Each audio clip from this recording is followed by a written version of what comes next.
Au nom du Père qui me crée, au nom du Fils qui me sauve, au nom de l'Esprit Saint qui me sanctifie, qui nous sanctifie. Pour ouvrir cette introduction de prière, je vais couper tous les micros qui sont ouverts là, voilà. J'ai repris un classique dans l'imitation de Jésus-Christ. Je ne sais pas pourquoi, c'est le Seigneur qui m'a inspiré ça.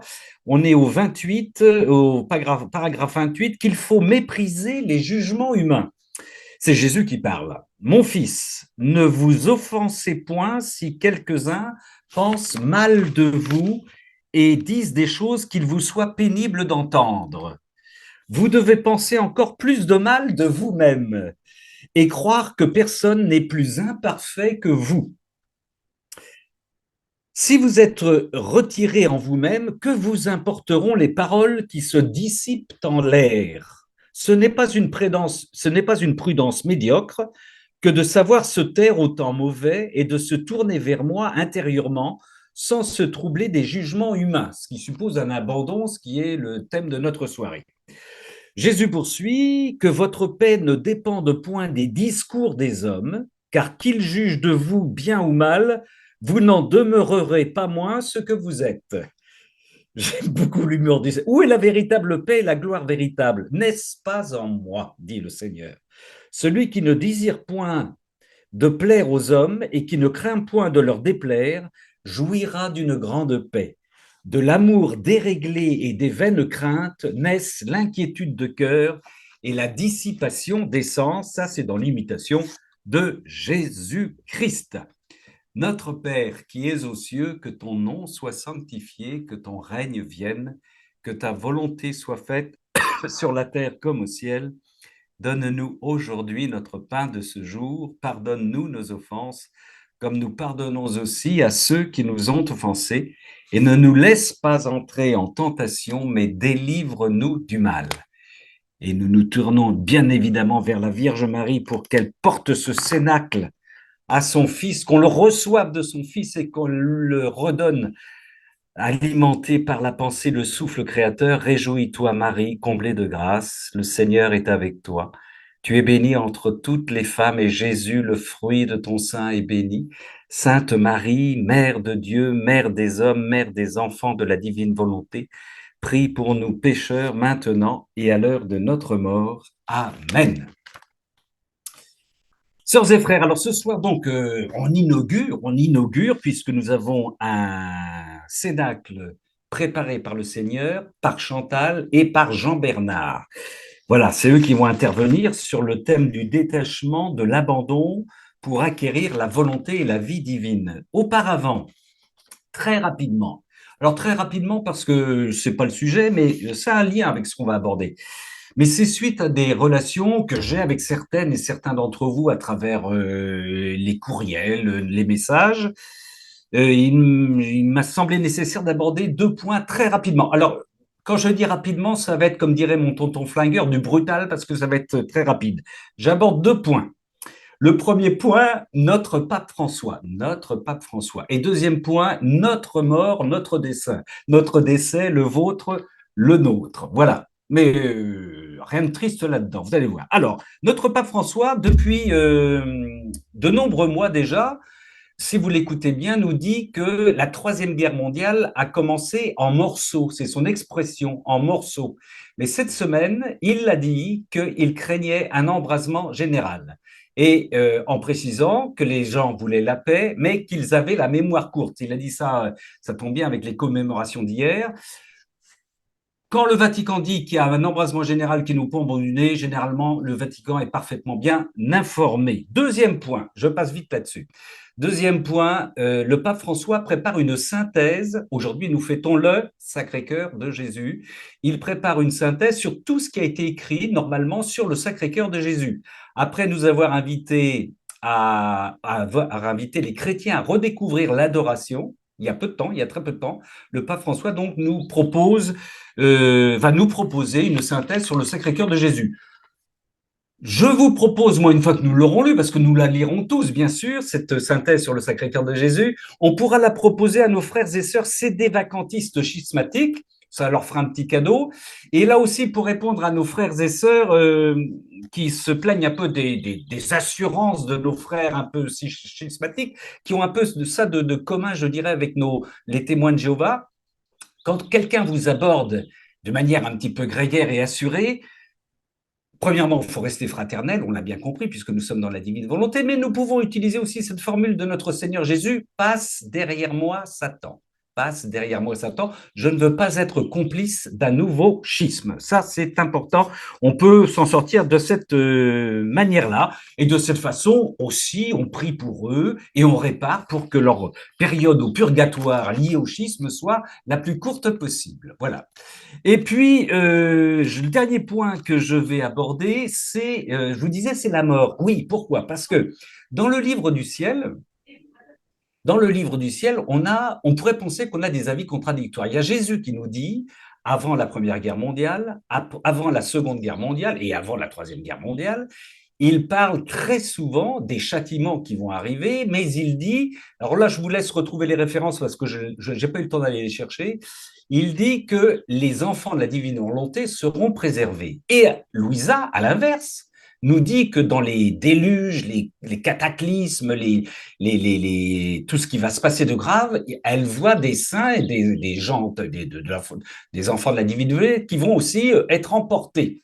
Alors, ça peut sembler contradictoire. Je voulais juste vous dire que pour moi, c'est pas contradictoire. Quand Jésus dit que nous allons être préservés, ça peut être aussi nous allons être préservés dans le moment de mourir. C'est important d'avoir ça en mémoire. C'est pas être préservé en étant enfoui dans un bunker, dans un refuge avec des tonnes de papier toilette sur la tête. C'est qu'au moment de mourir, le Seigneur sera là aussi. Il faut le prendre. Alors, je prends un tout petit exemple pour être très rapide. Pensez au premier martyr chrétien, le martyr d'Étienne. Il a subi quelque chose d'atroce que je ne voudrais jamais vivre, qui est la lapidation. On vous caillasse la tête pour mourir. Et qu'est-ce qu'on dit pendant ce temps-là? Étienne avait les cieux ouverts et il louait, il rendait grâce et son visage était radieux. Voilà, donc ça me semble important pour pas se tromper aussi, de dire que être préservé, ça peut être aussi être préservé au moment de mourir. Voilà, et je termine. Alors, Bob Murray nous dit le 21 novembre 1926, tome 20. Je termine en disant une chose que j'ai découverte dans le livre du ciel aussi qui m'a beaucoup étonné cette semaine. Jésus parle de la mort. Alors, vous savez que Jésus dit les gens ne devraient pas s'attrister de la mort, c'est le moment où on va se rencontrer. Pour lui, c'est carrément une fête. Hein. Et on peut dire qu'ailleurs que le chrétien va mourir comme il a vécu. Mais Jésus dit qu'il préfère que nous mourions soudainement et brutalement plutôt que d'avoir une agonie. Pourquoi? Je vous le donne en mille. Parce que pendant l'agonie, le malin peut nous attaquer. Et donc, il a cette formule, il dit à Louisa qu'il vaut mieux mourir de manière brutale parce que quand nous mourrons d'une manière brutale, hop, dans la nanoseconde, nous nous retrouvons pour notre jugement particulier avec notre Seigneur. Donc, voilà. Et d'ailleurs, si vous avez accompagné, vous, sans doute ça vous est arrivé, des frères, des gens dans la famille qui ont eu une agonie, qui ne vous entendent plus. Il y a même des médecins, sans parler de religion, qui vous disent il a eu un combat jusqu'au bout. Il y a des gens qui ont de véritables combats et ça se voit, le corps se trémousse, etc. Voilà, quelques petits points que je voulais vous aborder, mais ça me semble important de rappeler que la protection des enfants de la divine volonté, ça peut être aussi la protection dans le martyre. Ce n'est pas une protection où on sauve sa peau dans le fin fond d'un refuge. J'en ai terminé pour cette introduction. Ma sœur Chantal, est-ce que tu peux me donner le titre de ce que nous allons aborder? Et après, je reprends la parole parce que je pense que tu m'as mis en première ligne, je crois. Oui, je t'ai mis en première ligne et le titre, c'est Détachement et abandon pour acquérir la volonté et la vie divine. Merci, ma sœur. Alors, ce qui peut sembler très difficile dans notre cheminement vers la divine volonté, c'est évidemment cette attention constante que nous sollicite le Seigneur quand il dit constamment à Louisa, sois attentive, ce qu'on appelle nous le martyr d'attention, mais aussi le détachement à notre famille et à tout ce à quoi on pourrait être attaché, même à nos dévotions et même aux choses saintes, parce que le Seigneur remet tout à plat. Il faut se détacher de tout ce qui vient de notre volonté propre, même l'attachement à des idées qui peuvent nous éloigner de la vérité. Et la vérité, bien entendu, c'est Dieu, c'est Jésus. Bref, il faut renoncer à tout sauf à la divine volonté et à notre union avec Jésus. Un saint attachement à la Sainte Vierge est aussi permis, car selon le traité de la vraie dévotion, de Saint Grignon de Montfort, bien sûr, paragraphe 75. Voici ce qu'il dit: la Sainte Vierge est le moyen dont notre Seigneur s'est servi pour venir à nous dans le règne de la rédemption. C'est aussi le moyen dont nous devons nous servir pour aller à lui, à Jésus par Marie, vous connaissez la formule, car elle n'est pas comme les autres créatures auxquelles, si nous nous attachions, elle pourrait plutôt nous éloigner de Dieu que de nous en approcher. Mais la plus forte inclination de Marie est de nous unir à Jésus-Christ, son Fils. Alors, pourquoi nous devons-nous, question parfois douloureuse, pourquoi devons-nous nous détacher de nos êtres chers? Vouloir s'unir à Jésus peut être difficile à comprendre pour notre famille, pour notre entourage, et ce ne doit pas être un frein à notre union avec lui. Cela peut creuser un fossé entre nous et notre famille. Alors, certains d'entre nous l'expérimentent, bien sûr, parce qu'il y aura un gouffre infranchissable entre nous qui nous rapprochons de la sainteté de Jésus. On le dit humblement, mais on le dit ouvertement. Mais oui, la nouvelle sainteté, c'est être habité, imprégné de Jésus, et nous vivons de cette sainteté-là qui est une sainteté divine, et ceux de notre famille qui en sont éloignés.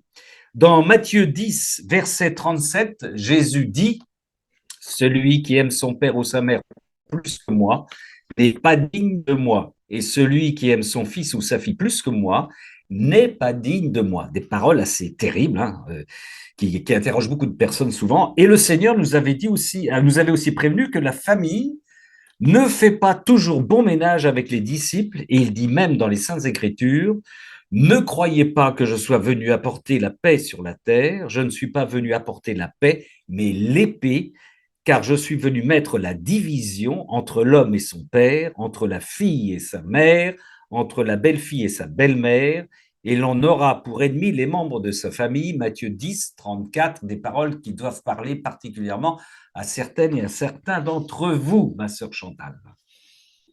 Et oui, et même le Seigneur n'a pas été bien accueilli par sa patrie, Nazareth, et même quelques membres de sa famille, selon les écrits de Maria Valtorta. Et d'ailleurs, il commence les premières leçons à Luisa, c'est le détachement, comme on peut le lire dans le livre du ciel. Jésus agit dans l'âme de Louisa, la détachant du monde extérieur. Puis, comme dit Louisa, puis mon bon et divin maître commença à dégager mon cœur de toutes les affections qui l'attachaient aux créatures. C'est dans le volume 1, paragraphe 3. Et il a fait de même à Sainte Faustine, avec Sainte Faustine, comme elle l'écrit dans son petit journal. Jésus lui dit: ma fille, à qui portes-tu ces fleurs? Mon silence fut ma réponse, car au même moment, je reconnus que j'éprouvais pour cette personne un très subtil attachement dont je ne m'étais pas encore aperçu. Et là, on parle vraiment d'un subtil attachement, d'un petit attachement, même un tout petit attachement ne plaît pas à notre Seigneur. Je continue. Et Jésus disparut. À l'instant même, j'ai jeté les fleurs et je me suis rendue devant le Saint-Sacrement, le cœur comblé de gratitude pour la grâce de la connaissance de moi-même. Ô soleil divin, à la lumière de vos rayons, l'âme voit les plus petits grains de poussière qui peuvent vous déplaire. C'est dans le petit journal, citation 71. Et dans la Sainte Parole, il y a un verset qui nous demande aussi de se détacher de notre famille. Dans Luc 14, versets 25 à 35, si quelqu'un vient à moi sans me préférer à son père, sa mère, sa femme, ses enfants, ses frères et sœurs et même à sa propre vie, il ne peut pas être mon disciple. Celui qui ne porte pas sa croix pour marcher à ma suite ne peut pas être mon disciple. Ainsi donc, celui d'entre vous qui ne renonce pas à tout ce qui lui appartient ne peut pas être mon disciple. Et dans certaines versions, c'est le mot haïr qui est utilisé. Et si on va voir le mot grec, d'où est issue ces traductions, la signification, c'est vraiment haïr. D'ailleurs, ces versets sont encore aujourd'hui un peu mal compris. C'est vrai que le terme haïr est quand même très fort. Oui. Et cela semblait même être contradictoire avec d'autres paroles des Saintes Écritures, telles que aimez-vous les uns les autres, honorez vos parents. En fait, plusieurs versets de la Bible qui semblaient difficiles à comprendre trouvent leur plein éclaircissement dans les livres, les enseignements du livre du ciel, comme par exemple, Soyez parfaits comme Dieu est parfait, ou Aimez Dieu de tout son cœur, de toute son âme, de tout son esprit, de toutes ses forces. En d'autres mots, aimer Dieu comme lui nous aime, ce qui est impossible par nous-mêmes. Aucun homme déchu ne peut aimer Dieu de tout son cœur, de toute son âme et de toute sa force, 24 heures sur 24. C'est humainement impossible, mais cela devient possible si Dieu vient aimer à travers nous, puisqu'il fait sa demeure en nous. Hein, c'est Jésus qui vit en nous. Et cela est possible grâce à son amour qui nous transforme, mais aussi parce que nous lui avons concédé notre volonté propre pour que sa volonté divine vive à travers nous. Alors, ma sœur Chantal, je ne sais pas si tu es au courant, mais dimanche prochain, nous avons l'évangile de Saint Marc. Je ne sais pas si tu le savais. Je te donne juste l'introduction pour rejoindre ce que tu as dit au départ. En ce temps-là, Jésus revint à la maison avec ses disciples, où de nouveau la foule se rassembla, si bien qu'il n'en était même pas possible de manger. Les gens de chez lui, l'apprenant, vinrent pour se saisir de lui, car ils affirmaient, il a perdu la tête. Il a perdu la tête. Et ça se Non, termine. j'étais pas au courant. Eh ben, écoute, tu vois, le fameux, évidemment, dans cette foule, il y a ses frères et sa mère qui le cherchent, qui le réclament, et ça se termine par le très classique, voici qui est ma mère, qui sont mes frères, voici ma mère et mes frères, celui qui fait la volonté de Dieu, celui-là est pour moi un frère, une sœur, une mère, ma sœur. Voilà. Bon, comme quoi, hein, la concomitance, ma sœur, la concomitance. Car comme Jésus le dit dans le Livre du ciel, volume 11, 28 août 1912, seul l'amour transforme l'âme en Dieu et l'amène à ne faire qu'un avec lui. Seul l'amour peut triompher de toutes les imperfections humaines. Cependant, l'amour véritable n'existe que si sa vie et sa nourriture proviennent de ma volonté. C'est ma volonté qui, unie à l'amour, amène la véritable transformation en Dieu. L'âme est alors en contact continuel avec ma puissance, ma sainteté et tout ce que je suis. On peut dire, écoutez bien cette phrase, on peut dire qu'elle est un autre moi. Nous sommes un autre Jésus dans ces conditions-là. Tout est précieux et sainteté en elle. On peut dire que même sa respiration ou le sol que touchent ses pieds sont précieux et saints parce qu'il s'agit d'effets de ma volonté. Il ajouta, oh, si tous connaissaient mon amour et ma volonté, ils arrêteraient de s'appuyer sur eux-mêmes ou sur les autres. Le soutien humain prendrait fin. Oh, comme ils le trouveraient insignifiant et inconfortable. Ils ne se fiaient pas en eux car ils les connaissaient tous, dit-il encore dans Saint Jean. Tous compteraient uniquement sur mon amour et comme mon amour est pur esprit, ils s'y sentiraient parfaitement à l'aise. Nous sentir parfaitement à l'aise en Jésus. Voilà, il n'y a rien de plus agréable. Volume 11, 28 août 1912. Il est vrai qu'il n'est pas si rare que les relations humaines nous apportent quelques déceptions. Avec Jésus, avec notre Seigneur, nous ne pouvons être déçus. S'il arrive de l'être, c'est plutôt de nous-mêmes. Nous arrive d'être déçus de nous-mêmes, de nos limites, de nos imperfections car nous n'arrivons pas toujours à être parfaits comme Jésus est parfait, c'est évident. C'est peut-être parce que Jésus aime bien que nous fassions appel à sa divine miséricorde, et c'est aussi pour nous garder dans l'humilité qu'il nous laisse quelques échardes jusqu'à ce que nous soyons complètement fusionnés à lui. Mais certainement, ça c'est sa pédagogie. Jésus explique dans le livre du ciel pourquoi nous devons le préférer à notre famille et à nos amis. Volume 1, paragraphe 3, je suis ton tout. Je mérite d'être aimé de toi d'un amour égal à celui que j'ai pour toi. Si tu ne laisses pas le petit monde de tes pensées, de tes affections et de tes sentiments pour les créatures, je ne pourrai pas entrer complètement en ton cœur et en prendre possession d'une façon permanente. Le constant murmure de tes pensées t'empêche d'entendre clairement ma voix. Magnifique phrase. Le constant murmure de tes pensées t'empêche d'entendre clairement ma voix, ce qui m'empêche de déverser en toi mes grâces et de te faire tomber complètement en amour avec moi. Je suis un époux très jaloux, je suis un époux très jaloux, je suis un époux très jaloux. Promets-moi que tu seras mienne totalement. Volume 1, paragraphe 3. Et oui, Jésus est jaloux. Pourquoi lui peut être jaloux et pas nous? Peut-être que vous avez déjà la réponse. Eh bien, il n'y a que un Jean Bernard, un Ramon Pérez.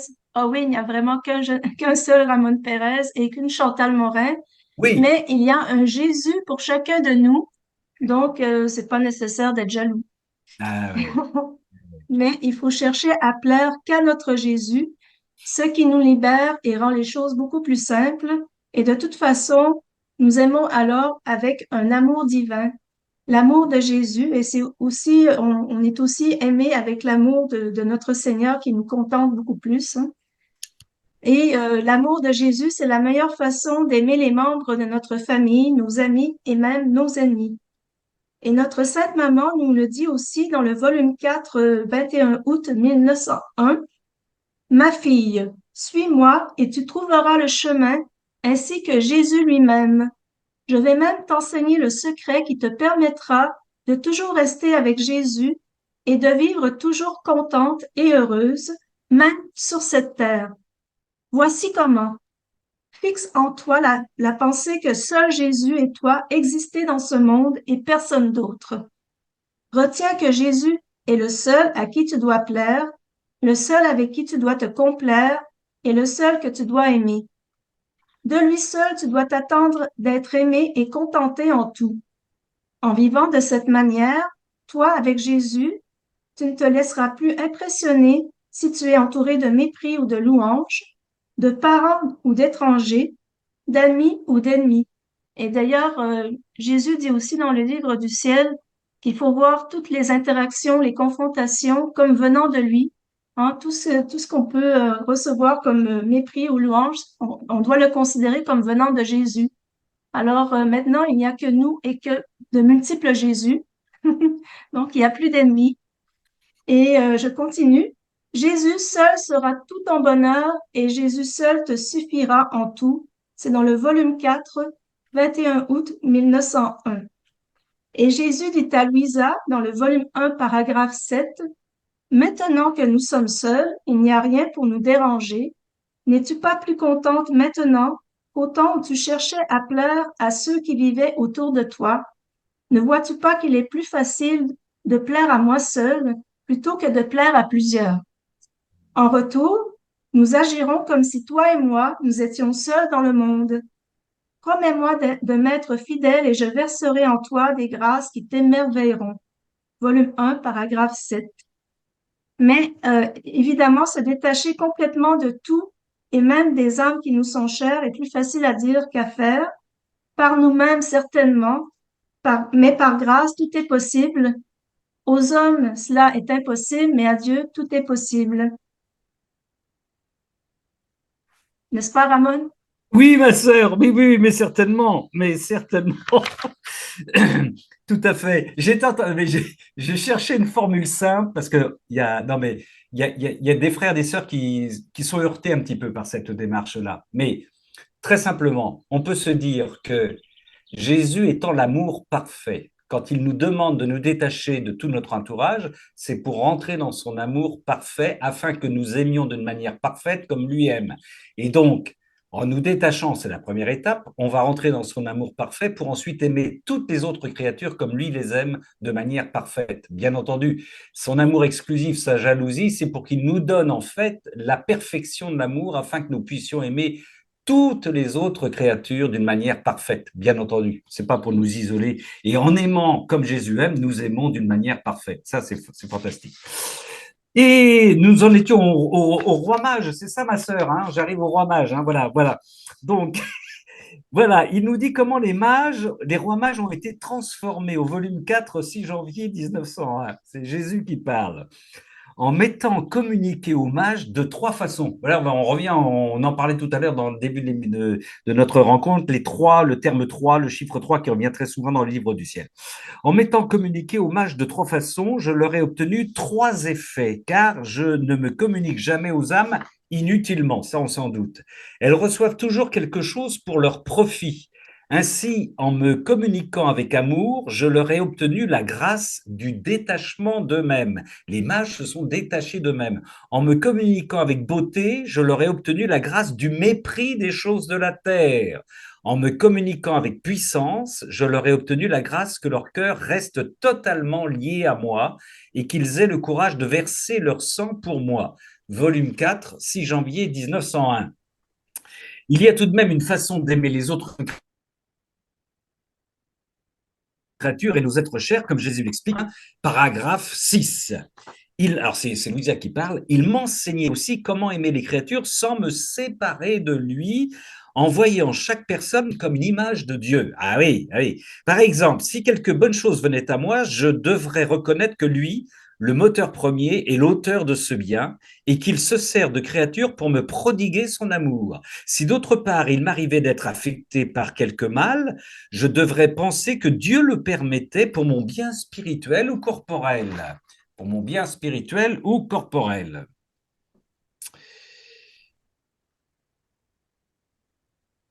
Ainsi, excusez-moi, je gère des entrées de personnes aussi de ces refrains qui arrivent. Ainsi, mon cœur se sentirait attiré vers Dieu et attaché à lui. En voyant Dieu dans les créatures, mon estime pour celles-ci en serait rehaussée. Si elles me contrariaient, je me sentirais obligé de les aimer à travers Dieu et de croire qu'elles m'apportent des mérites pour mon âme. Si les créatures m'approchaient avec des louanges et des applaudissements, je les recevrais avec dédain et me dirais aujourd'hui elles-mêmes, demain elles pourraient me haïr, c'est très vrai. Les créatures sont volages, oh que oui. Ainsi mon cœur acquit une liberté que je ne peux exprimer par des mots. Ça c'est important. Ainsi mon cœur acquit une liberté que je ne peux exprimer par des mots. Je ne suis plus attaché, dépendant des louanges ou des reproches. Volume 1, paragraphe 6. Se dépouiller, se détacher de tout, même de nous-mêmes, c'est notre purgatoire sur terre. Mais si nous y arrivons, nous vivons alors le ciel sur la terre. Je vais vous donner un tout petit exemple que j'ai vécu cet après-midi. Vous le savez, je fréquente ma petite église de village tout seul. J'ai le droit d'avoir accès au tabernacle. J'en suis heureux. J'en ai même une certaine fierté. Je ressors aujourd'hui. La voisine, qui est la voisine de l'église, elle s'amène vers moi et je me dis, ah bah, elle va me dire que c'est bien que je fréquente. Et je me suis pris un savon parce que je laisse couler de la cire devant le tabernacle et que la cire tombe par terre et qu'il faudrait nettoyer. Donc, s'il te plaît, Ramon, tu penseras à nettoyer ta cire. Voilà, je suis reparti tout penaud. Oui, ma sœur, je vais le faire. Ben voilà, le Seigneur. J'ai pas eu les éloges que j'attendais. Se dépouiller et se détacher de tout, même de nous-mêmes, c'est notre purgatoire sur terre, même si nous y arrivons, nous vivons alors le ciel sur la terre. Jésus dit dans le livre du ciel, volume 6, 6 décembre 1904, quand l'âme s'est complètement perdue elle-même, ne se reconnaît plus, ça nous arrive ça de temps en temps, sœurs et frères, ne trouve en elle plus rien d'elle-même, même pas dans les choses spirituelles. Alors Dieu la remplit de lui-même et la comble de toutes les joies divines. Alors et seulement alors, l'âme peut être dite bienheureuse. En effet, aussi longtemps qu'elle avait quelque chose d'elle-même en sa possession, elle ne pouvait être exempte d'amertume et de peur, et Dieu ne pouvait lui communiquer son bonheur. Toute âme arrivée au port de la béatitude éternelle doit nécessairement avoir vécu ce détachement douloureux, oui, mais nécessaire. Avis aux amateurs. Généralement, il se réalise au moment de la mort. Le purgatoire y met la touche finale. C'est pourquoi, si on demande aux créatures sur la terre ce qu'est le goût de Dieu, ce qu'est la béatitude divine, elles sont incapables d'en dire un seul mot. C'est Jésus qui parle, hein, c'est étonnante cette phrase. C'est pourquoi si on demande aux créatures sur la terre ce qu'est le goût de Dieu, ce qu'est la béatitude divine, elles sont incapables d'en dire un seul mot, elles le goûteront évidemment au purgatoire. Cependant, pour mes âmes bien-aimées qui se sont données totalement à moi, je ne veux pas que leur béatitude commence seulement là-haut dans le ciel, mais qu'elle commence dès ici-bas sur la terre. Je ralentis. Non seulement je veux les remplir du bonheur et de la gloire du ciel, mais aussi des souffrances et des vertus que mon humanité a vécues sur la terre. C'est pourquoi je les dépouille non seulement des goûts matériels que l'âme considère comme du fumier, c'est Jésus là, qui parle, mais aussi des goûts spirituels afin de les remplir totalement de mes biens et de leur donner le commencement de la véritable béatitude. Notre programme pédagogique de notre Seigneur, c'est au volume 6 décembre 1904. Ça décape au Karcher, ma sœur Chantal. Oui, si Jésus veut bien nous dépouiller du fumier, j'ai rien contre ça, mais il veut aussi nous dépouiller des goûts matériels. C'est pourquoi Jésus a voulu fonder les maisons du renouveau de la foi pour Oui, aider les prêtres à se détacher des affections humaines et des choses terrestres, car c'est essentiel pour la vie consacrée. Et Louisa fait un petit tour au purgatoire et elle rencontre justement un prêtre. Et voici ce qu'elle dit. C'est dans le volume 6, le 30 juillet 1904. Pendant que je me déplaçais en errant, je me suis trouvée dans le purgatoire. Mes douleurs et mes pleurs semblaient augmenter la souffrance de ces pauvres âmes privées de leur vie qui est Dieu. Parmi elles, il semblait y avoir plusieurs prêtres, dont un qui semblait souffrir plus que les autres. Il me dit, mes graves souffrances proviennent du fait que dans ma vie, j'ai été très attaché aux intérêts de ma famille, aux choses terrestres et un peu à quelques personnes. Cela fait beaucoup de tort à un prêtre, au point de lui former une cuirasse de fer couverte de boue qui l'enveloppe comme un vêtement. Et imaginez si les prêtres, si on permettait aux prêtres de se marier. oui, oui. Seul le feu du purgatoire et le feu de la privation de Dieu, comparé au second, le premier disparaît, ce qui veut dire que le feu du purgatoire n'est rien à côté du feu de la privation de Dieu. C'est tout dire. Hmm. Donc, Oui. je continue. Ces deux feux peuvent détruire cette cuirasse. Et le prêtre dit, oh, comme je souffre, mes souffrances sont indicibles. Prie, prie pour moi, qu'il dit à Louisa. C'est dans le volume 6, 30 juillet 1904. Et tout est dit dans ce verset de Matthieu, Matthieu 13, verset 44 à 46. Le royaume des cieux est comparable à un trésor caché dans un champ. L'homme qui l'a découvert le cache de nouveau. Dans sa joie, il va vendre tout ce qu'il possède et il achète ce champ. Ou encore, on peut faire le parallèle avec un négociant qui recherche des perles fines. Ayant trouvé une perle de grande valeur, il va vendre tout ce qu'il possède et il achète la perle. Quelle est cette perle? Quel est ce trésor? Le trésor fait référence au royaume des cieux, qui est aussi le royaume de la divine volonté. Ce qui veut dire que nous devrions renoncer à tout pour ce royaume, renoncer même à notre propre vie. Et d'ailleurs, comme Jésus le dit, qui voudra gagner sa vie la perdra, et qui perdra sa vie à cause de moi, celui-là la sauvera. C'est dans Marc 8, verset 35. Mais avant d'accéder à ce royaume, le Seigneur nous montre notre néant, afin de désirer ce royaume de tout notre cœur, de toute notre âme, de tout notre esprit, de toutes nos forces. Pour nous montrer ultimement notre néant, il nous fait croire et nous fait ressentir son absence ou sa privation, telle que Louisa l'a ressenti à plusieurs reprises. Et donc, dans la nuit noire de l'esprit, il nous abandonne comme lui-même a senti l'abandon de son Père céleste pendant sa passion. Mais comme Jean-Bernard va nous le préciser, il n'a pas vraiment été abandonné. En fait, si Jean-Bernard intervient ce soir, et peut-être qu'il a déjà un peu la langue qui fourmille là, c'est suite au cénacle sur la souffrance. Euh, Lors de ce cénacle, donc vous pouvez retrouver ce cénacle dont le titre était Souffrance et divine volonté. Vous pouvez le retrouver sur Amen Fiat. J'ai mentionné lors de ce cénacle que l'humanité de Jésus devait être dépouillée et d'où c'est les paroles qu'il a dites lors de sa passion. Mon Père ou même Dieu, pourquoi m'as-tu abandonné? Et Jean Bernard m'a écrit à la suite de ce cénacle et on a échangé quelques messages et en fait il voulait me préciser certaines choses en lien avec cet abandon du Père. Est-ce que vraiment Jésus a vraiment été abandonné avec le Père. En fait, pas vraiment, mais moi, je m'étais pas vraiment posé la question non plus. Est-ce que l'humanité de Jésus peut être séparée de sa divinité? Donc, je vais laisser Jean-Bernard peut-être nous en dire plus sur cet abandon. Alors, Alors, à toi, Jean-Bernard.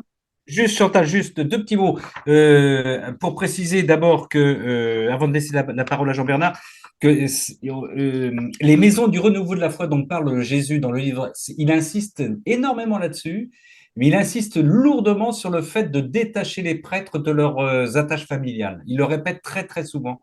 Ça peut paraître étonnant, mais ça va très loin. Et puis là, on a une très belle aussi formule de Sophie ou de Jean-Louis qui nous dit que réciproquement, pour Jésus, nous sommes, chacun de nous est la perle, il a tout donné pour aller la chercher. Et c'est vrai que c'est magnifique. Jésus est venu chercher la perle, les perles que nous sommes. Mon frère Jean-Bernard, à toi le micro. Mais il faut que tu l'ouvres, ton micro. C'est Voilà. parti. Vous m'entendez bien? Oui, très bien. Ok. Alors, pour commencer, j'aimerais vous inviter à vous rendre tous au Cénacle au pied de la croix en écoutant l'évangile de Saint Luc 15, versets 33 à 35. Quand arriva la 6e heure, c'est-à-dire midi, l'obscurité se fit sur toute la terre jusqu'à la 9e heure. Et à la 9e heure, Jésus cria d'une voix forte, Eloi, Eloi, lema sabachthani, ce qui se traduit, mon Dieu, pourquoi m'as-tu abandonné? L'ayant entendu, quelques-uns de ceux qui étaient là disaient, voilà qu'il appelle le prophète Élie. Voilà, frères et sœurs, des paroles étonnantes, presque choquantes, prononcées par celui qui se dit lui-même fils de Dieu. Peut-il ainsi reprocher à son Père de l'avoir abandonné? Alors il faut d'en remettre tout ça dans le contexte au pied de la croix. L'auditoire présent au moment de la crucifixion n'a pas perçu comme nous les paroles de Jésus. L'Évangile précise d'ailleurs, certains ont mal entendu la parole prononcée par Jésus en croyant qu'il appelait Élie. Et si l'auteur de l'Évangile insiste sur le fait que la parole prononcée est bien celle qui débute le psaume 21, mon Dieu, pourquoi m'as-tu abandonné? Il donne même la traduction. Cette précision dans l'usage juif, ça veut dire que dès qu'on cite le début d'un psaume, ça implique la référence à tout le psaume en entier. Et quand on commence à lire le psaume, tout devient clair. On assiste au déroulement de la passion de Jésus, et je vais vous lire quelques extraits que j'ai un peu condensés du psaume 21. Mon Dieu, pourquoi m'as-tu abandonné? Mon Dieu, j'appelle tout le jour et tu ne réponds pas. Même la nuit, je n'ai pas de repos. Et moi, je suis un ver, pas un homme, raillé par les gens, rejeté par le peuple. Tous ceux qui me voient me bafouent. Ils ricanent et hochent la tête. Ils comptaient sur le Seigneur, qu'il le délivre, qu'il le sauve, puisqu'il est son ami. Tous mes membres se disloquent. Mon cœur est comme la cire. Ils fond au milieu de mes entrailles. Ma langue colle à mon palais. Tu me mènes à la poussière de la mort. Oui, des chiens me cernent, une bande de vauriens m'entoure. Ils me percent les mains et les pieds. Je peux compter tous mes os. Ces gens me voient, ils me regardent. Ils partagent entre eux mes habits et tirent au sort mon vêtement. Quand tous les Juifs qui sont présents ont entendu ça, particulièrement les religieux de l'époque, ils ont parfaitement compris que c'était le psaume 21 que Jésus commençait. Et le psaume 21, pour eux, c'est important parce que ça annonce le Messie. À la fin, ça veut dire c'est la gloire de Dieu qui arrive. Imaginez-vous qu'ils sont au pied de la croix, c'est eux qui ont condamné cet homme et d'un seul coup, il se dit, il cite les Écritures. C'est particulièrement bien montré dans le film de Zeffirelli, où on a un religieux qui est en bas et quelqu'un lui dit, voilà qu'il appelle le prophète Élie, et il dit, non, non, il n'appelle pas le prophète Élie, il cite les Écritures. Même à ce moment-là, il cite les Écritures. Et pour eux, ça a été un choc parce que la possibilité que ce soit le Messie pour eux, et ben là, ils vont se poser la question. On pourra penser que à ce moment-là, ça a confirmé Joseph d'Arimathie et Nicodème dans ce qu'ils pensaient de Jésus, mais il y a sûrement d'autres religieux qui ont été touchés. Voilà pour le clergé de l'époque. Et en même temps, on va passer aux apôtres. Parce que les apôtres, les courageux apôtres qui étaient absents au pied de la croix, Jésus va les voir plus tard et il va leur redire la même chose. On trouve ça dans Saint Luc, verset au chapitre 24, verset 44-46. Il leur déclara, voici les paroles que je vous ai dites quand j'étais encore avec vous. Il faut que s'accomplisse tout ce qui a été écrit à mon sujet dans la loi de Moïse, les prophètes et les psaumes. Alors il ouvrit leur intelligence à la compréhension des Écritures. Il leur dit, ainsi est-il écrit que le Christ souffrirait, qu'il ressusciterait d'entre les morts le troisième jour. Alors là, les Écritures, le psaume reprend vie. Même les apôtres commencent à comprendre que le Messie puissant venant rétablir la royauté en Israël, ça, c'est fini, c'est pas ça. Ça sera un Messie crucifié. Et les premiers chrétiens qui sont juifs, il faut pas qu'on oublie que les premiers chrétiens, c'est tous des juifs. Ils vont parfaitement comprendre tout ça, ils vont bien le recevoir. Et ils savent que la fin du psaume, c'est aussi véritablement le Messie promis qui est là. Il n'y a pas d'ambiguïté. Je vous cite juste les dernières phrases du psaume. Oui, au Seigneur, la royauté, le pouvoir sur les nations. Tous ceux qui festoyaient s'inclinent, promis à la mort, ils plient en sa présence. Et moi, je vis pour lui. Ma descendance le servira, on annoncera le Seigneur aux générations à venir. On proclamera sa justice au peuple qui va naître. Voilà son œuvre. Donc on peut dire que le cri au début de Jésus est véritablement le cri du Messie. C'est un cri messianique. Ensuite, qu'est-ce qui se passe? Eh ben, il y a tout doucement, la révélation est transmise aux païens. Et au fur et à mesure, les païens n'ont pas toute la connaissance de l'écriture comme les juifs peuvent l'avoir. Et les liens qui étaient faits entre les deux écritures vont tout doucement s'estomper et se perdre. Bon. Et au fur et à mesure, je veux dire, de l'histoire, tous les liens évidents s'éteignent et on va sortir les phrases de leur contexte sans faire le rapprochement avec l'ancienne écriture. Enfin, on va dire avec la première alliance.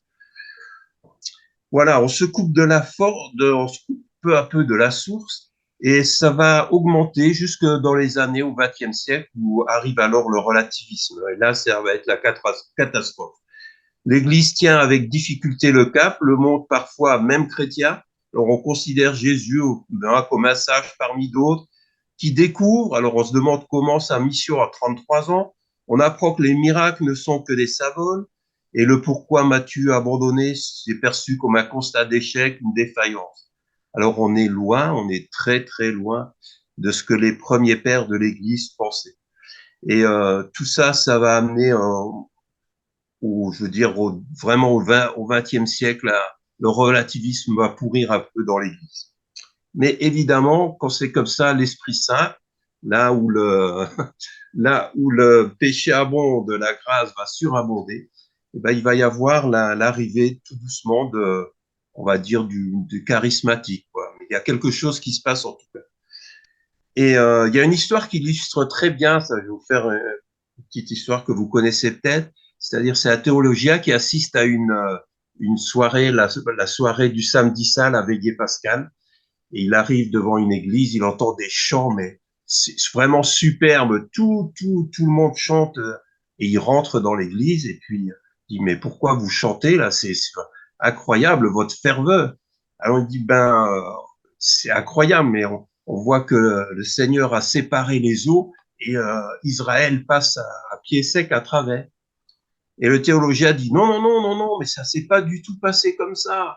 Moïse connaissait tous les passages dans la mer des roseaux et puis il a pu guider comme ça le peuple. Mais vous vous rendez compte, il y a pas eu de grandes vagues comme ça et la mer séparée en deux. Il dit non, ça s'est pas passé comme ça.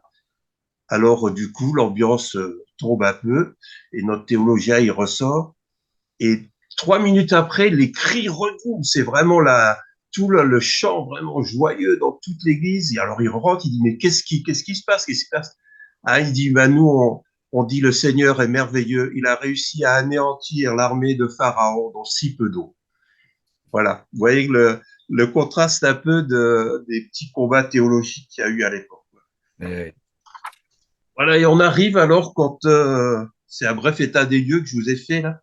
Et puis il y a une certaine Luisa Picarita qui arrive avec le livre du ciel. Et là, il nous faut retourner avec la parole, mon Dieu, pourquoi m'as-tu abandonné? Et là, on va citer au niveau du livre des 24 heures de la Passion. Alors, c'est la 21e heure. Mon Dieu, pourquoi m'as-tu abandonné? À ce cri, tous tremblent. Les ténèbres deviennent plus épaisses. Mon Jésus, que vois-je? Ah, tu es tout proche de la mort. Après tant de souffrances, après une douleur immense, tu vois que beaucoup d'âmes ne sont pas incorporées à toi. Au contraire, tu vois que beaucoup seront perdus. Tu ressens la douloureuse séparation d'avec elles, et comme tu dois satisfaire la justice divine, même pour ces âmes, tu ressens la mort de chacune et les peines même qu'elles souffriront en enfer. Alors ici, il faut s'arrêter un court instant parce qu'il faut bien comprendre ce qui se passe depuis le début de la Passion et pourquoi Jésus est venu.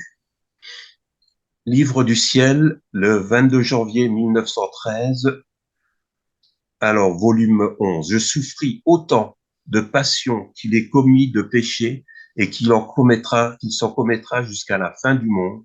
Ainsi la gloire du Père fut restaurée. Ou alors dans le volume 13, le 16 octobre 1921. Dans mes regards et mes paroles, dans mes mains et mes pieds, et aussi dans mon cœur, j'ai embrassé les regards, les paroles, les travaux, les pas, le cœur de toutes les créatures. Tout a été plongé dans la sainteté de mon humanité, tout a été réparé. J'ai souffert une peine particulière pour chaque offense. Ayant fait renaître toutes les créatures en moi, je leur ai offert toute ma vie. Et sais-tu quand je les ai fait renaître sur la croix, dans le lit de mes cruelles souffrances et de mon atroce agonie, dans le dernier souffle de ma vie, je leur ai donné naissance. Quand j'ai exhalé mon dernier soupir, elles sont nées à nouveau, à une vie nouvelle, chacune marquée du sceau de mon humanité. Voilà, donc la divine volonté veut former sa vie divine en nous. Nous connaissons la souffrance physique de la passion de Jésus, mais nous ignorions totalement sa souffrance intérieure. Et la réalité pour nous est dure à entendre parce que c'est pas les Juifs ou les Romains, c'est nous aujourd'hui qui continuons à, à faire souffrir Jésus. Et Jésus va révéler à Luisa cette souffrance intérieure. Et alors, que veut-il dire par « Pour mon Dieu, pourquoi m'as-tu abandonné »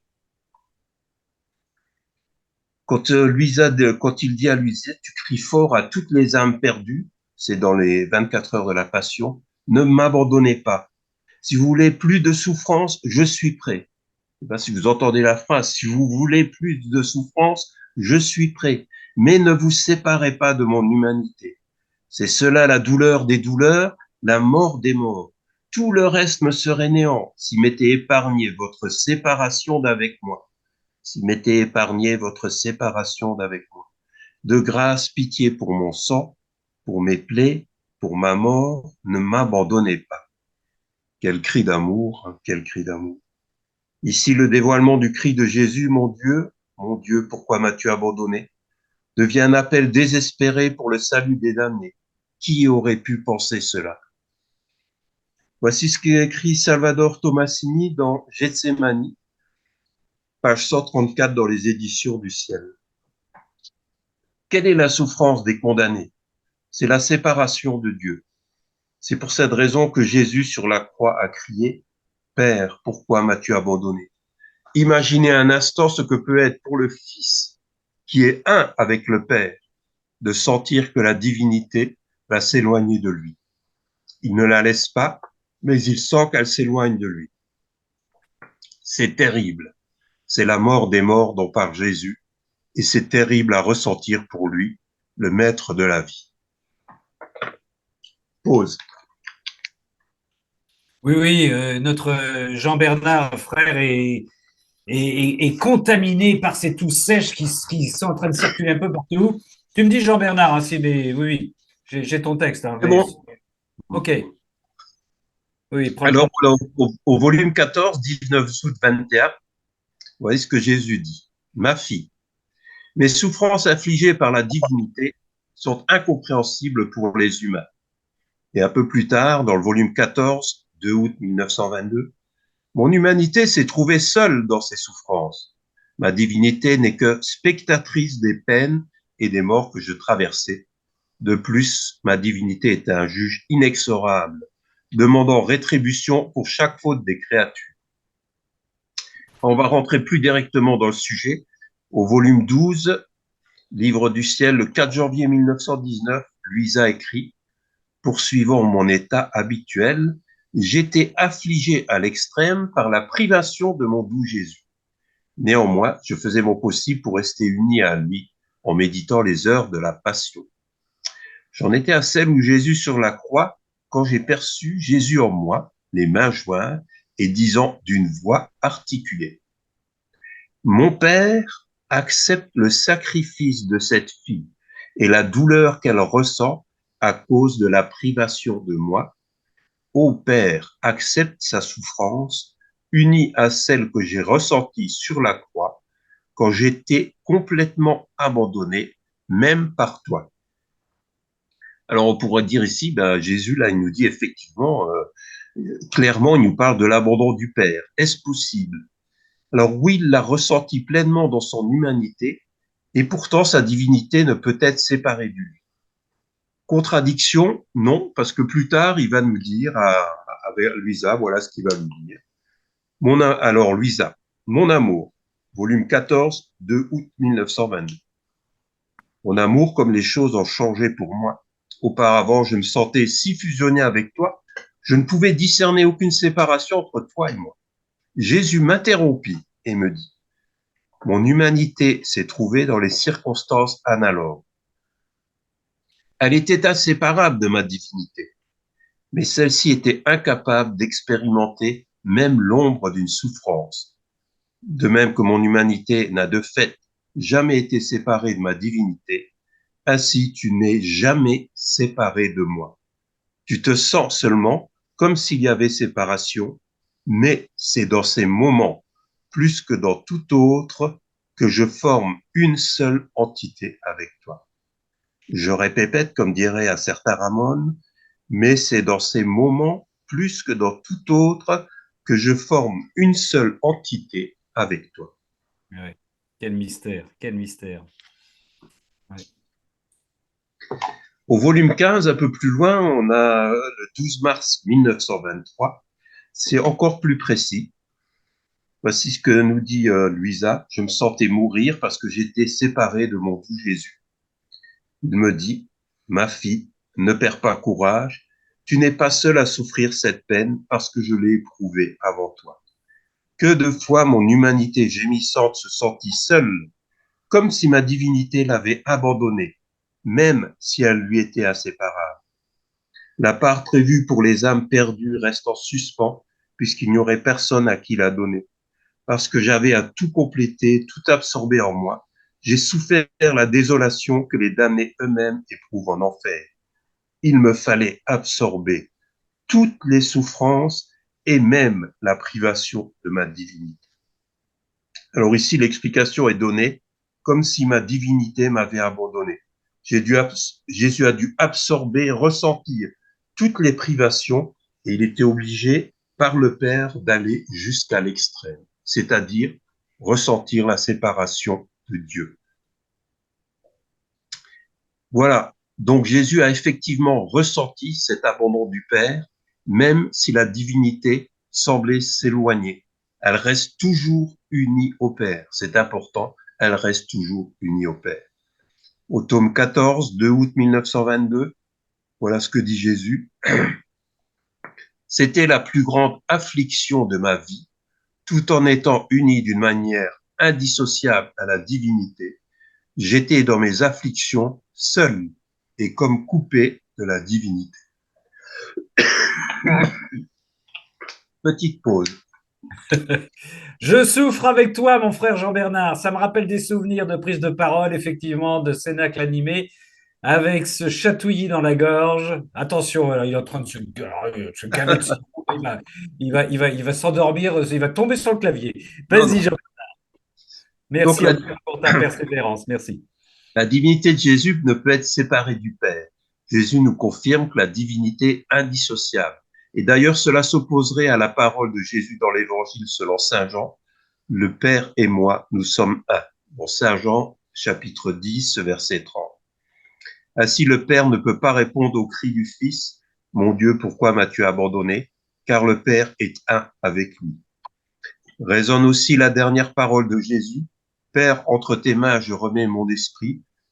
Peut-on remettre son esprit à une personne qui vous abandonne? Non, bien sûr. Alors, que veut dire aussi pour nous ce cri? Qu'est-ce que nous pouvons entendre aujourd'hui? Alors là, c'est vraiment personnel, c'est un peu ça n'engage que moi. J'ai pensé que c'était peut-être le cri d'Adam lorsque la volonté divine s'est retirée de lui.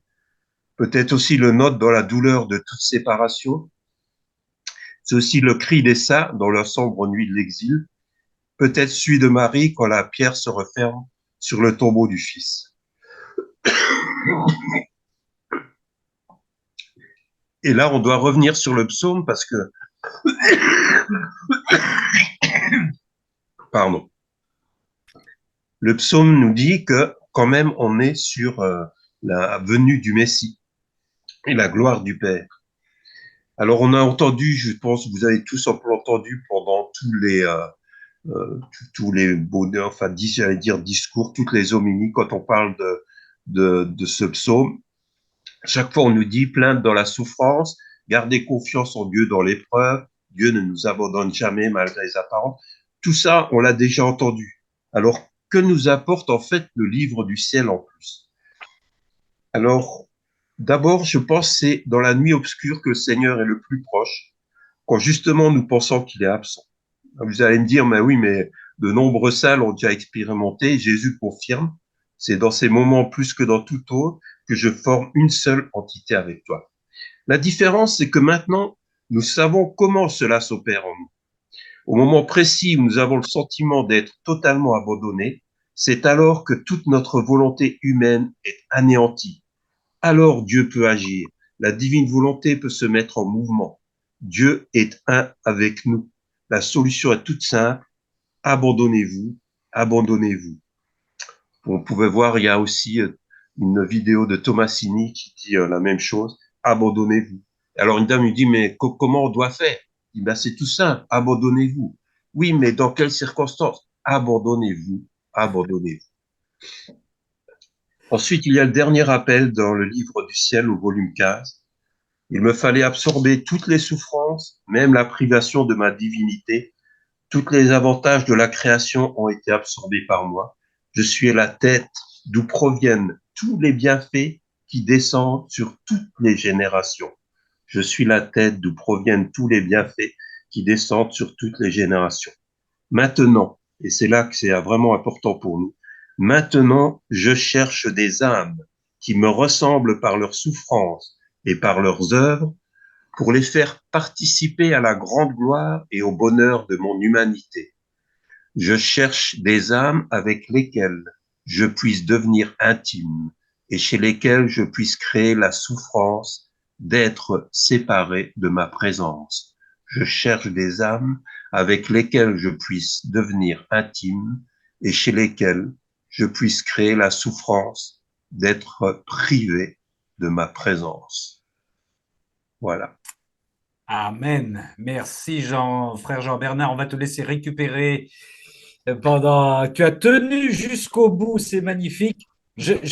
Avant qu'on échange avec. Ah ouais, c'est quelque chose. Avant qu'on échange avec nos frères et nos sœurs, comme je n'ai pas beaucoup travaillé, je joue une petite lecture du 23 avril 1933, toujours sur le même thème. 32, c'est le Seigneur qui parle. Ma bienheureuse fille, ma vie ici-bas a commencé comme elle s'est terminée, et dès l'instant de ma conception, mon acte était continu. Je peux dire qu'à tout moment, il me mettait entre les mains de mon Père céleste. C'était le plus bel hommage que son fils puisse lui donner, la plus profonde adoration, le sacrifice le plus total et le plus héroïque, le plus intense amour de progéniture que pouvait lui donner mon plein abandon entre ses mains. Par la voix de mon humanité qui demandait tout, j'obtenais tout ce que je voulais. Mon céleste Père ne peut rien refuser à son Fils unique abandonné entre ses bras. Mon abandon de chaque instant était l'acte le plus agréable, si bien que je voulais couronner le dernier souffle de ma vie par ces mots. Père, entre tes mains, je remets mon esprit. Je reprends cette phrase centrale. Mon abandon de chaque instant de sa vie, était l'acte le plus agréable, si bien que je pouvais couronner le dernier souffle de ma vie par ces mots. Père, entre tes mains, je remets mon esprit.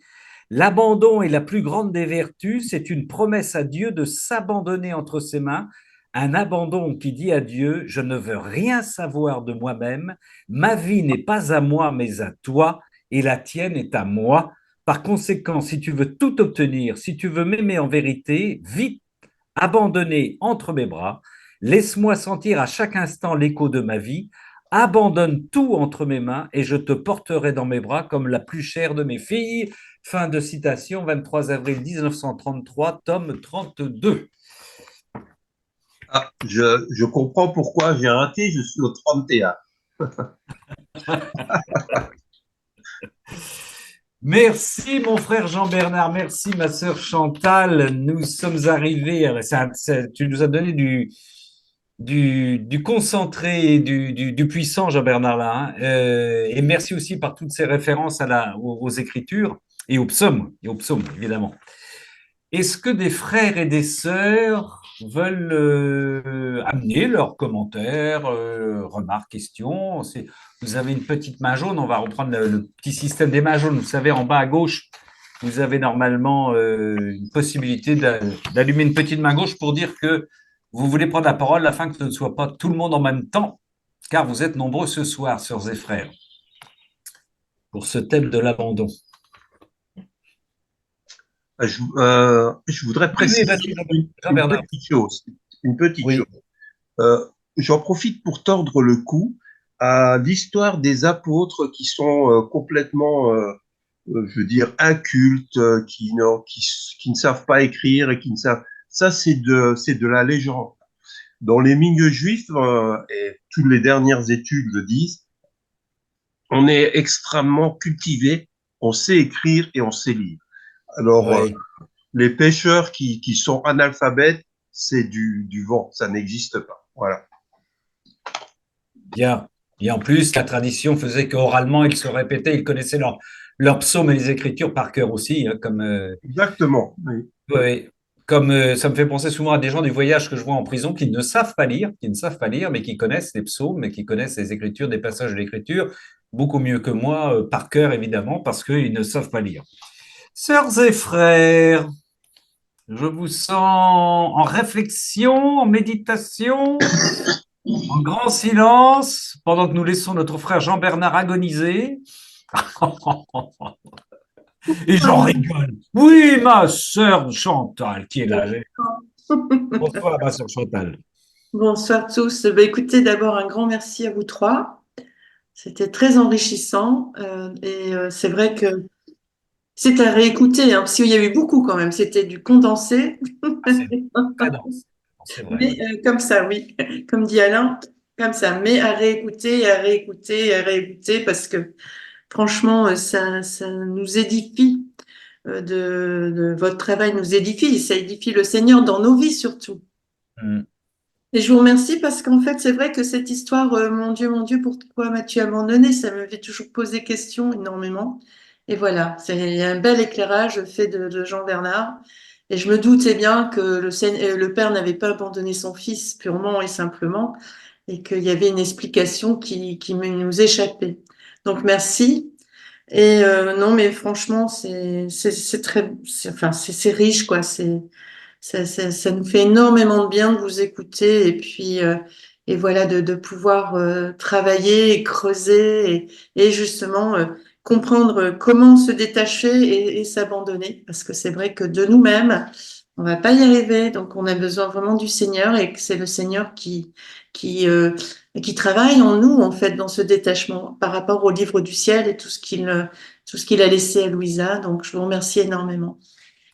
Merci, merci, ma sœur Chantal. Je vais juste rebondir là-dessus en se disant qu'on peut en faire aussi une appropriation personnelle, une expérience personnelle. C'est dans les moments où Oui. nous nous sentons complètement abandonnés aussi, ça nous arrive. Et combien de fois Louisa répète cette situation, que notre Seigneur attend de nous une expression de foi, c'est-à-dire que nous nous abandonnions surtout dans ces moments-là. Je cherchais, Jean-Bernard, la fameuse phrase sur l'unité de la personne dont parle, c'est vers la fin de ton topo, là, je ne la retrouve pas. Dans l'abandon total, la séparation, c'est au moment où on se sent complètement séparé de notre Seigneur, Jésus dit à Louisa, je suis la foi qu'il attend notre expression de foi dans cet abandon. Donc nous, on ne dit pas, enfin on peut dire mon père, pourquoi je remets mon esprit entre tes mains, mais dans cet sentiment, cette sensation, on se sent complètement seul, le Seigneur nous donne de vivre ça, cette amertume totale.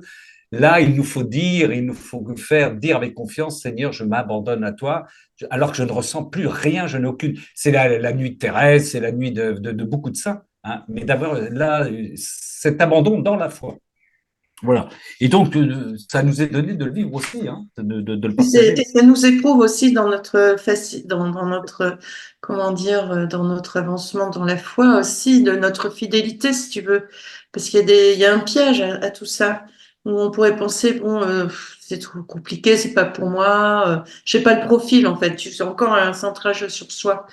Et le Seigneur nous met à l'épreuve dans ces cas-là. Et c'est d'autant là qu'il est le plus en demande. Et nous, nous devons veiller à ce qu'on y réponde. D'autant plus quand il y a ces moments d'abandon où on pense vraiment que voilà, on n'est pas digne ou je sais pas quoi, on a un essai de scrupules encore. Je suis la foi, s'abandonner dans les bras de Dieu. Oui, même voilà, ouais, une expression de foi. Mm. Jean-Louis, merci ma sœur Chantal. Jean-Louis, tu avais mis ta petite main jaune, je te vois. Ouvre ton micro, mon frère, merci. Voilà.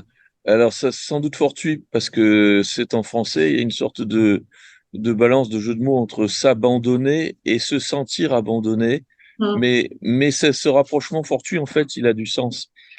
Parce que s'abandonner, c'est un geste de confiance absolue.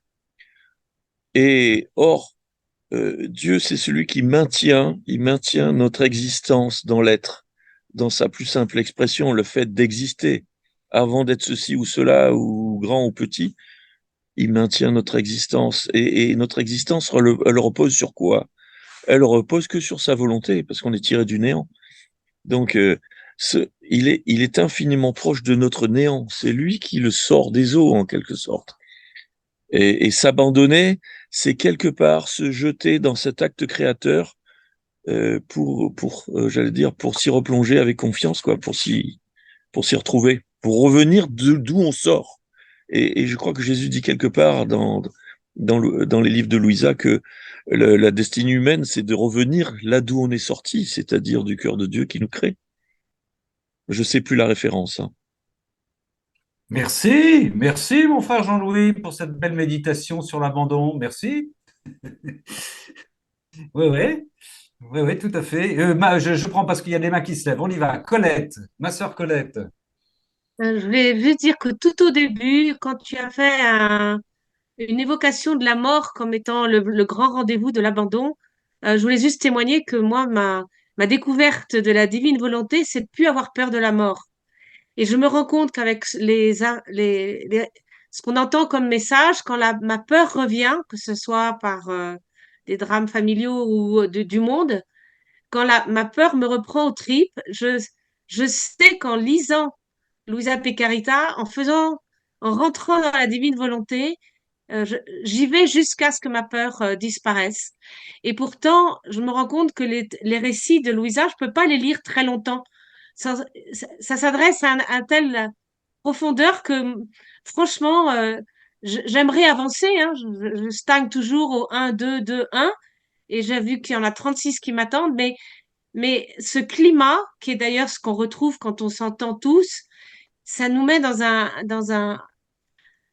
endroit où on n'a plus peur de la mort. Je sais pas. Pour moi, en tout cas, c'est mon expérience. C'est physique. C'est physique. Voilà. C'est tout ce que je voulais dire sur la mort. D'accord. Ben, je rejoins juste un petit commentaire, ma sœur Colette, c'est ce que j'avais dit dans le cénacle précédent avec vous, c'est que le Seigneur, dans ce qu'il nous communique à travers les paroles de la divine volonté, ce sont des actes en nature. C'est-à-dire que il transforme en nous par ces paroles que nous lisons. Et comme c'est tellement dense, tu as complètement raison, je crois qu'on l'expérimente tous. On ne peut pas lire comme on lit un roman parce que c'est tellement dense, c'est tellement nourrissant. Je vais prendre une image triviale, ça nous gave si on en prend trop. Donc il faut qu'on le mastique. Il emploie ce terme souvent de mastication, de digérer les choses. Et donc, ces actes-là font qu'il y a une transformation intérieure. C'est comme un médicament, c'est comme une nourriture. Et effectivement, ça transforme jusqu'à notre perception du réel, de la vie et de la mort. Oui, tout à fait, oui, tout à fait. Merci, ma sœur. Merci, merci, merci. Est-ce que quelqu'un d'autre veut intervenir? La parole de Dieu est performative. Oui, oui, nous dit Jean-Louis. Mais oui, oui, elle fait ce qu'elle dit. Oui, oui, ben, c'est comme les sacrements. Hein. Sauf qu'avec notre Seigneur, enfin, c'est pas sauf. Avec le Seigneur, dans la divine volonté, on est constamment en acte de consécration. Si on est si on écoute ce qu'il dit, si on se laisse travailler par lui, il réalise ce qu'il dit, ce qu'il fait en nous. Ouais, c'est extraordinaire. Hein, c'est extraordinaire.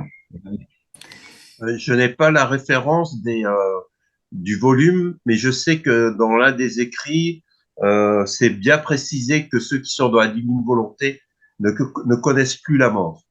Oui, oui, oui. Mais Alors, je sais pas dans quel. oui, oui, alors il dit, oui, oui, alors moi je précise, il dit qu'en fonction du temps historique, ils pourront connaître la mort physique, mais leur corps ne sera pas putréfié.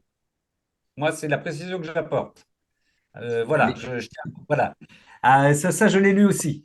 Ah, ça, c'est pour. Ben, oui, oui, oui, oui, il y a des gens qui sont morts depuis, j'allais dire Denise, parce que Denise lève la main, depuis notre Louisa. Mais oui, oui, il le dit qu'ils connaîtront, enfin, il y a cette affirmation de Jésus disant qu'ils ne connaîtront ni la souffrance ni la mort, mais la mort physique qui fera que le corps sera, d'une certaine manière, prêt à la résurrection et à la glorification. Bon, ça on vérifiera, Jean-Bernard, nos références. Tu as raison. Denise,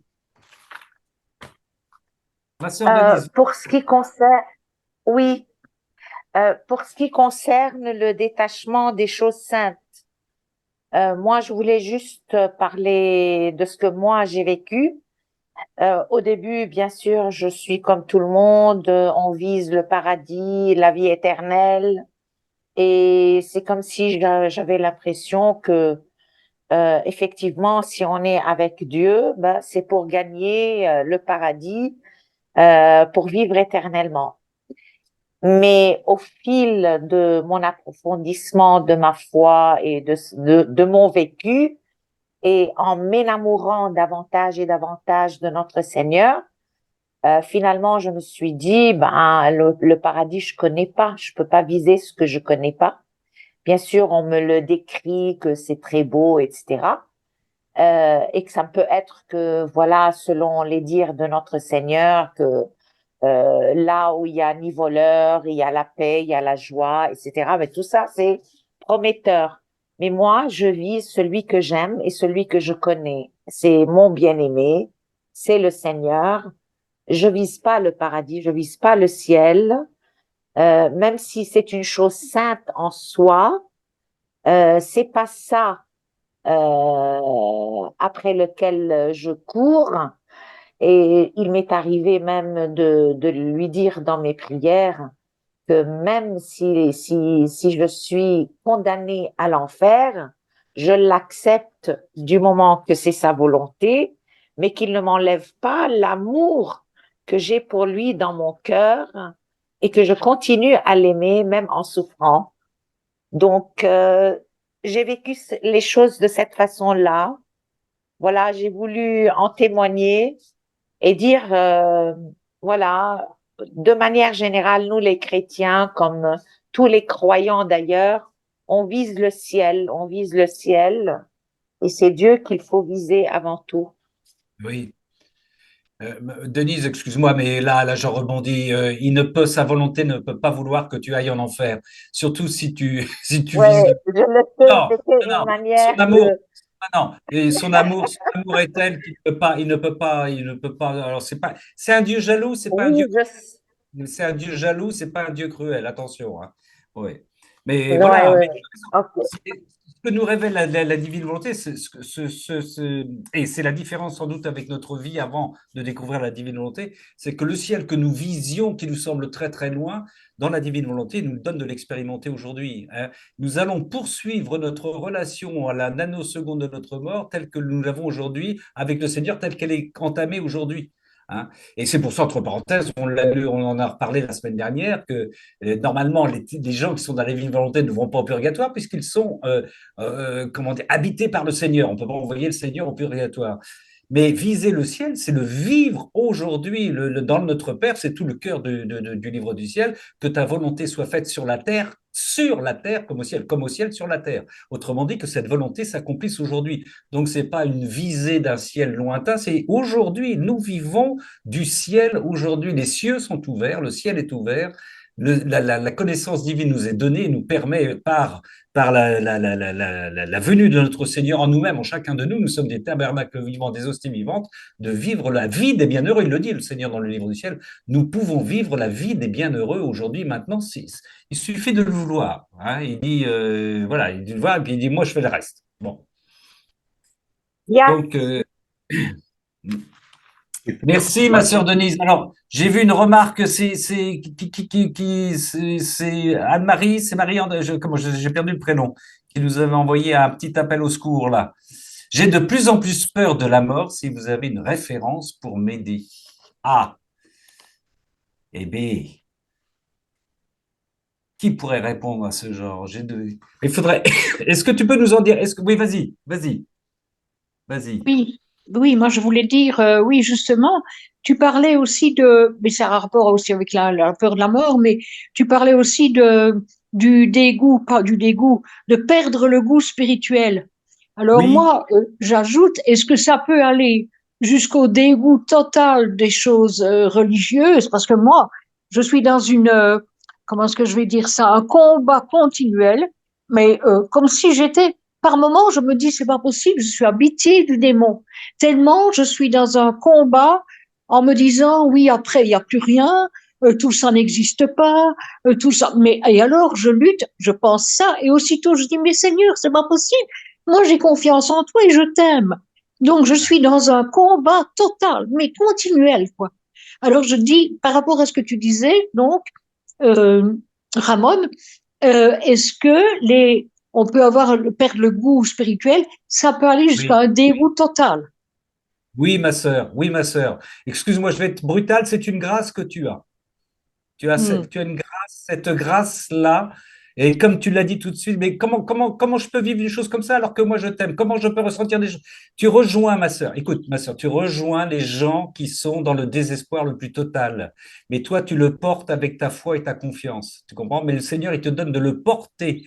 Comme le Seigneur, comme nous l'a dit Jean Bernard, dans sa passion, a vécu même ce que vivent les damnés dans leur séparation d'avec. Ça ne veut pas dire que, alors on est bien d'accord, ça ne veut pas dire que Jésus est damné, mais il a vécu intérieurement, sa divinité lui a donné de vivre dans son humanité, ça le sépare. Donc, considère-toi, ma sœur, et excuse-moi de te dire ça comme ça, comme une privilégiée dans ce sens, dans cette action-là, tu vois, tu portes avec le Seigneur et tu le soulages. Tu portes tout J'espère.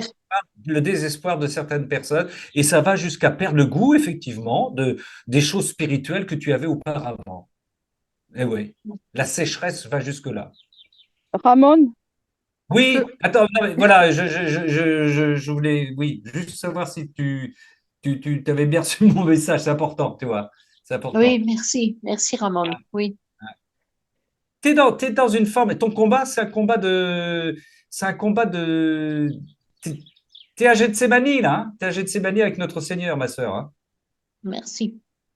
Voilà, et ben, Euh, voilà, c'est important qu'il y ait des gens comme toi qui puissent vivre ça, toi, c'est C'est important quoi parce que ton prénom?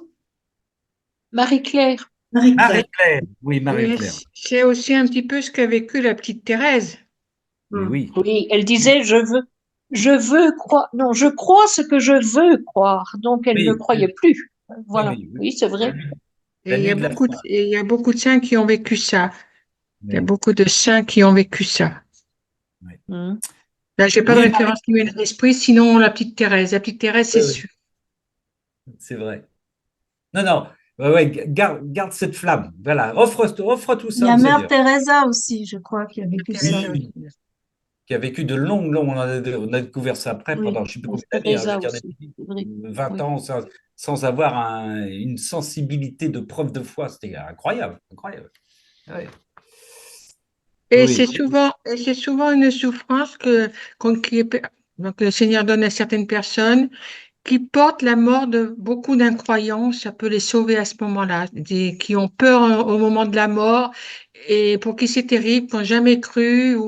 Et le Seigneur permet à certaines personnes comme vous et d'autres hein, de vivre cette peur, de vivre cela, même si c'est pas comment dire, consolant pour le vivre à la place de certaines personnes pour qui ça pourra les aider.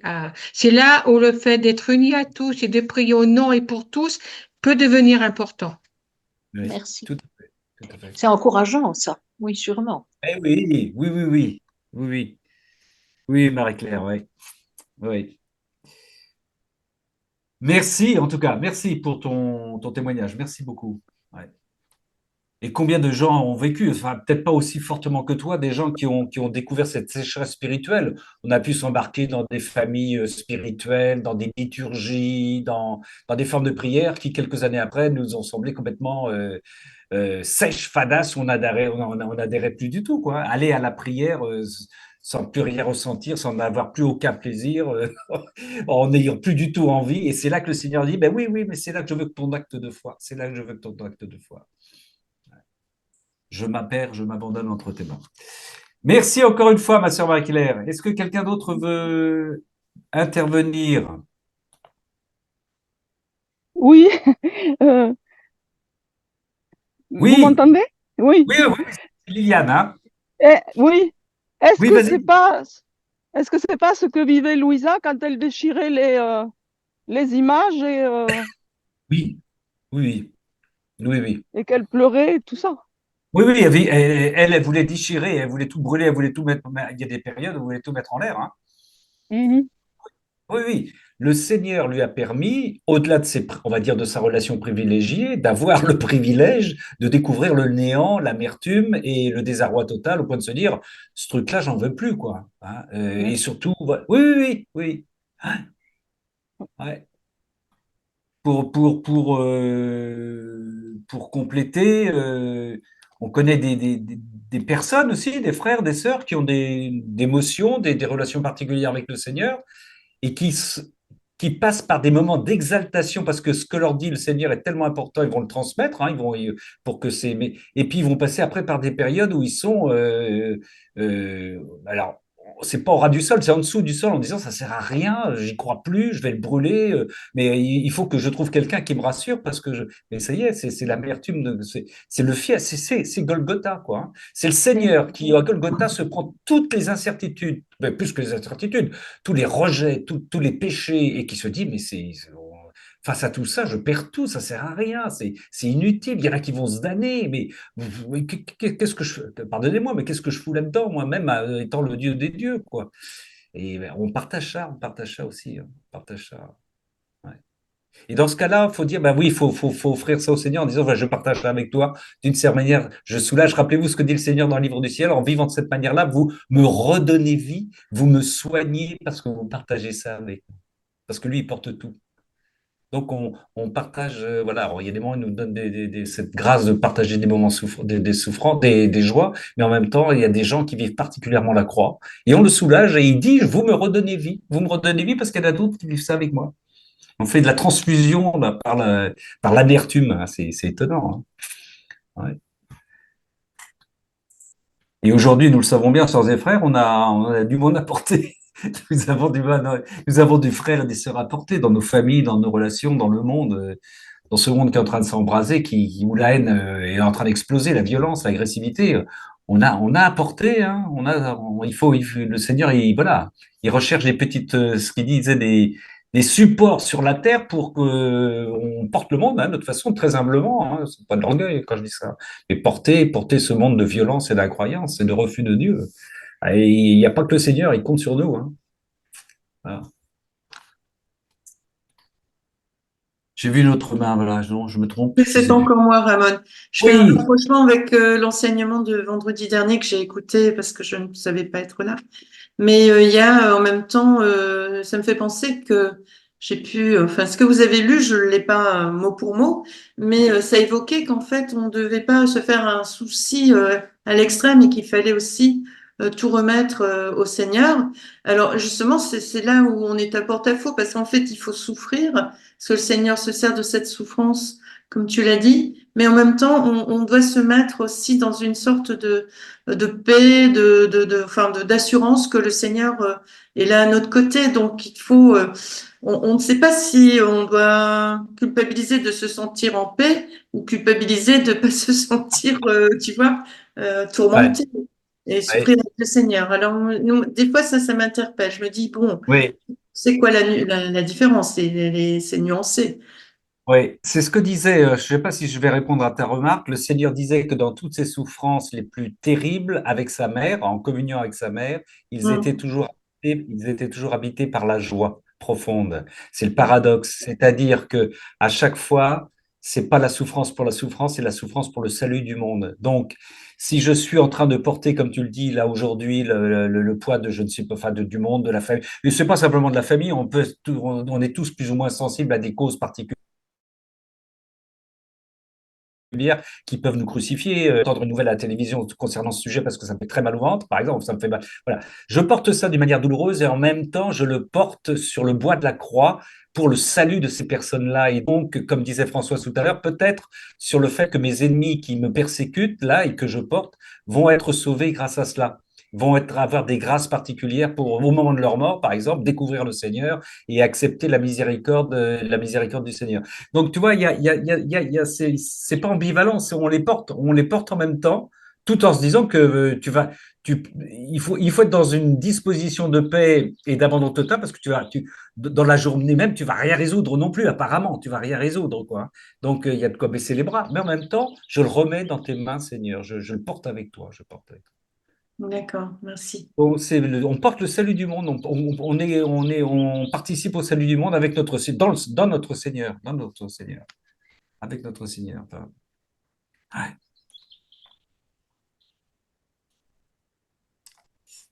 Est-ce que quelqu'un d'autre veut intervenir ou sur ce sujet si dense, si fort, si puissant?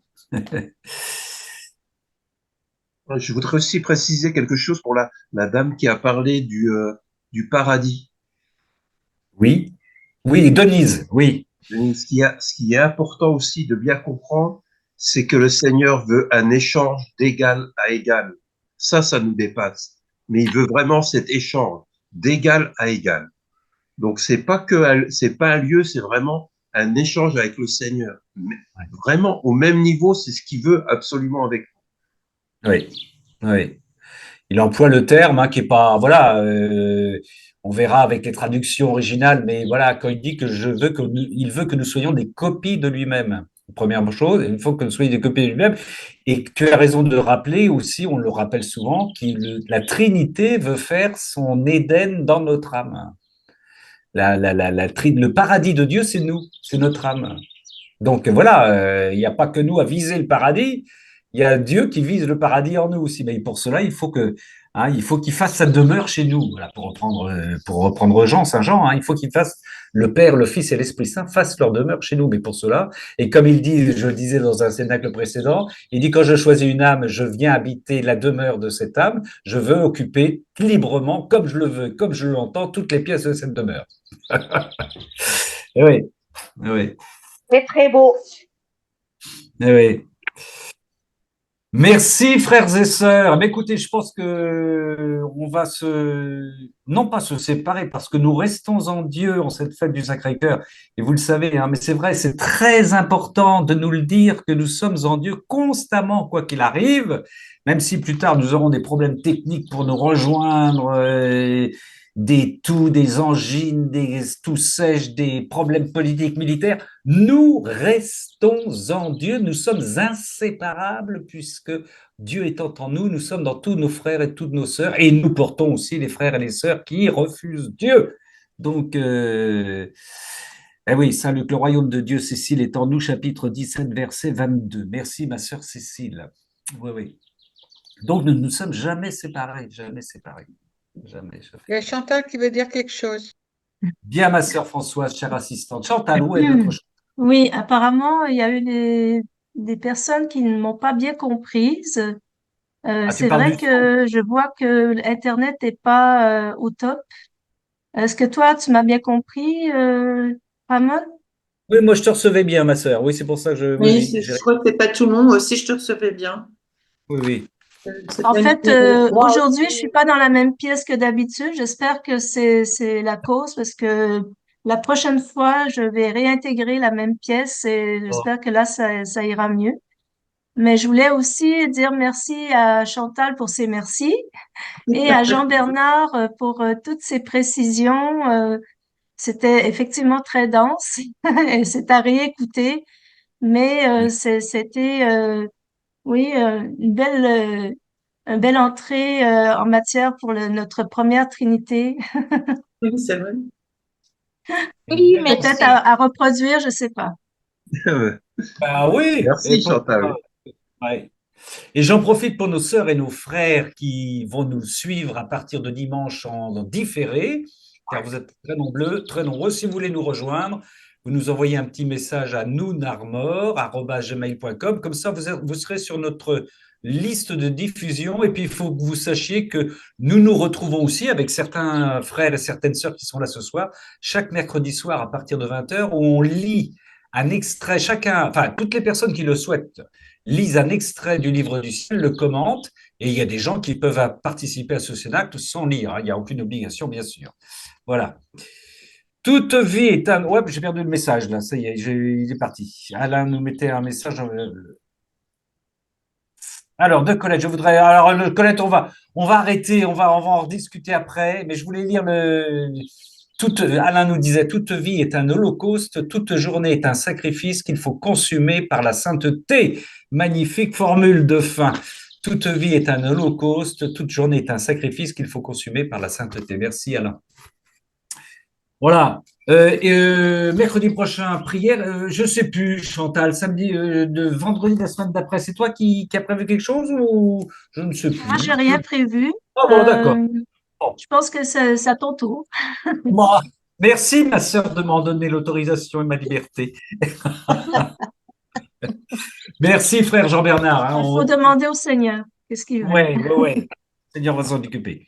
Ben justement, on va demander au Seigneur Tout-Puissant, tout miséricordieux, au sacré cœur de Jésus transpercé, d'où est coulé à l'eau et le sang, de venir nous bénir. Et on le sait, on le réjouit en ce moment, comme disait Jean-Bernard, d'égal à égal, nous nous réjouissons d'être avec lui ce soir. Il se réjouit d'être avec nous ce soir et d'être sur le site d'Amen Fiat, car il va aussi continuer de faire couler son sang et son eau à toutes les personnes qui vont nous écouter, qui vont lire, qui vont regarder ce cénacle en différé.